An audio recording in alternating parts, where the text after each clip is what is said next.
तो प्रभु कभी रुद्र रूप में, कभी सौम्य रूप में, कभी श्रृंगार मूर्ति में, कभी भयानक रूप में। वही वाराह, वही नृसिंह, वही मत्स्य, वही कूर्म, वही राम, वही कृष्ण। अभिनय है ये प्रभु का। अवतार लेकर अपने भक्तों के लिए सुख देने के तत्व वही है। तत्व में किंचन मात्र भी अंतर नहीं।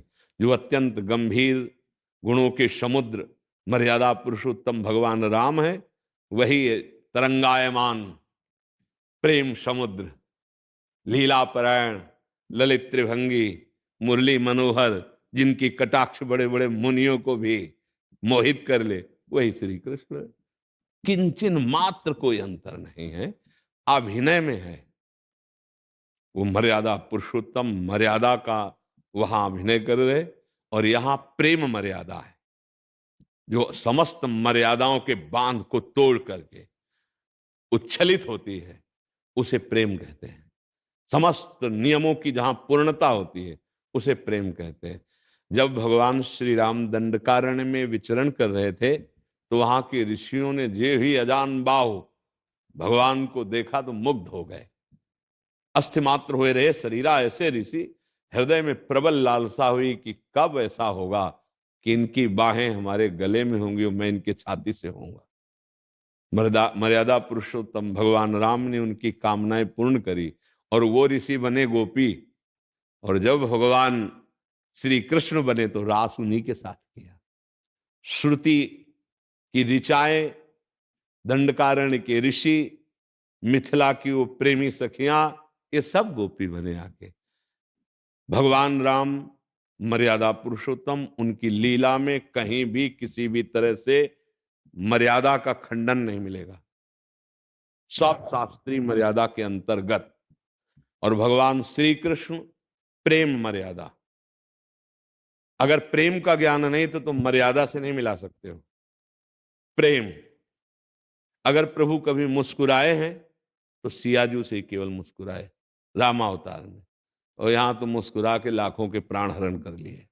चाहे वो श्री सुखदेव जी हो ना, परमहंस शिरोमणि, चाहे सुखदेव जी हो, और चाहे वो मधुसूदन सरस्वती हो, चाहे वो प्रबोधानंद जी महाराज हो, चाहे कोई बहुत बड़ा ऋषि हो, चाहे मुनि हो, चाहे किसी को मंद मुस्कुरा के लाल की रूप माधुरी नैनन निरख नेक सखी, मन सिज मन हरन हास सावरो सुकुमार रास, नक्सिक अंग अंगन उमग सौभग सीव नखी। औरों की तो बात जाने दो, जटाजूट धारी भगवान शंकर भी गोपी बन करके जिनके गले में हाथ डालना चाहते हो हैं श्री कृष्ण।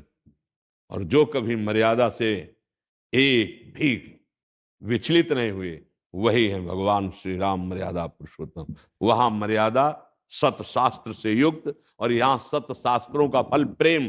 प्रेम की मर्यादा, अगर प्रेम का परिचय नहीं तो कृष्ण चरित्र नहीं जान सकता। जैसे भगवान श्री कृष्ण चंद्र का एक नाम है ब्रज में माखन चोर। बेचारा कोई गरीब लड़का हो, फिर माखन गली गली चुराए तो बात समझ में आती ना। बाबा के कितने थे? 9 लाख गौएं।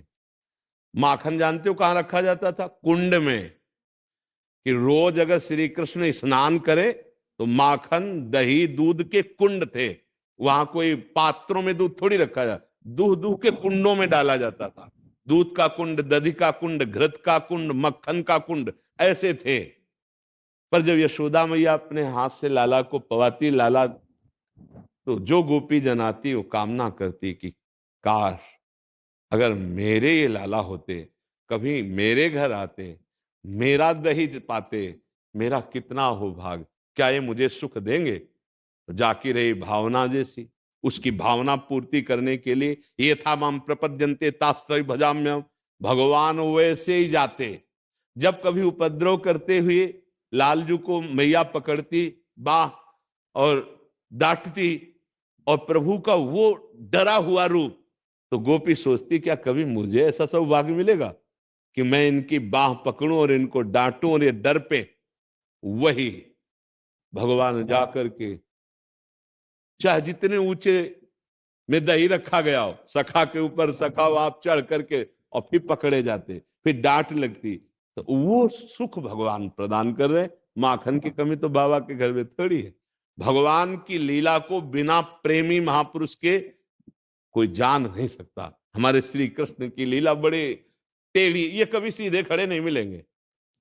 ये जब आपको खड़े मिलेंगे तो आप देख लेना, इनकी जो झांकी होगी ना वो टेढ़ी होगी, इनकी लीला टेढ़ी। इनका नाम है बांके बिहारी ना। इनको समझ पाना बहुत कठिन है।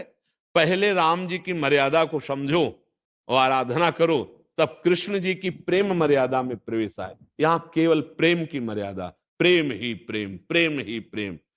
जूथ की जूथ गोपियां, और एक गोपी एक श्री कृष्ण, एक गोपी एक श्री कृष्ण, ऐसा सुख प्रदान कर रहे हैं। ये गोपियां कौन है? ये वो सब ऋषि मुनि हैं जो तप करके भजन करके भगवान के समीप इस प्रेम रस का रसास्वादन पाए। जिनकी चरण रज उद्धव आदि वंदना करते हैं वो ये गोप। भगवान श्री कृष्ण के लीला को बिना प्रेमी के नहीं समझा जा सकता। इनको दार्शनिक तौर पर नहीं समझा जा सकता। इनको प्रेम, प्रेम बिना ढाई आखर प्रेम के पढ़े सो पंडित हो। ये जब तक प्रेम नहीं समझोगे तब तक, और प्रेम समझ के परे की बात है। सूक्ष्मतरम, प्रतिक्षण वर्धमानम, कामना रहितम, अनुभव स्वरूपम। ये प्रेम का जो स्वरूप है, अनुभव स्वरूपम। तो इसलिए वही हरि राम है, वही हरि कृष्ण है। श्री कृष्ण से प्रार्थना करो कि मुझे योग्यता प्रदान करो, आपके पावन चरित्र के विषय में हम कुछ गान करना चाहते हैं, तो वही योग्यता देंगे, वही लिखवा देंगे। वो मूकम करोति वाचालम पंगुम लंघयते गिरिम। बकाया वो इतने लीला विहारी हैं कि उनको समझ पाना बड़ा कठिन है।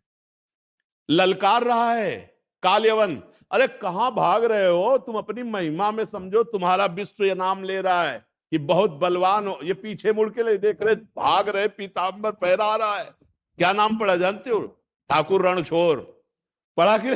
अब आप विचार कीजिए, जिनकी भ्रकुटी टेढ़ी हो जाए तो काल भी थर्रा जाए, वो श्री कृष्ण है और भाग रहे हैं। और कहां ले गए? भगा के उसको मुचकुंद की गुफा में ले गए और मुचकुंद से भस्म करवाया और मुचकुंद को दर्शन दिया। इनकी लीला को समझना बड़ा।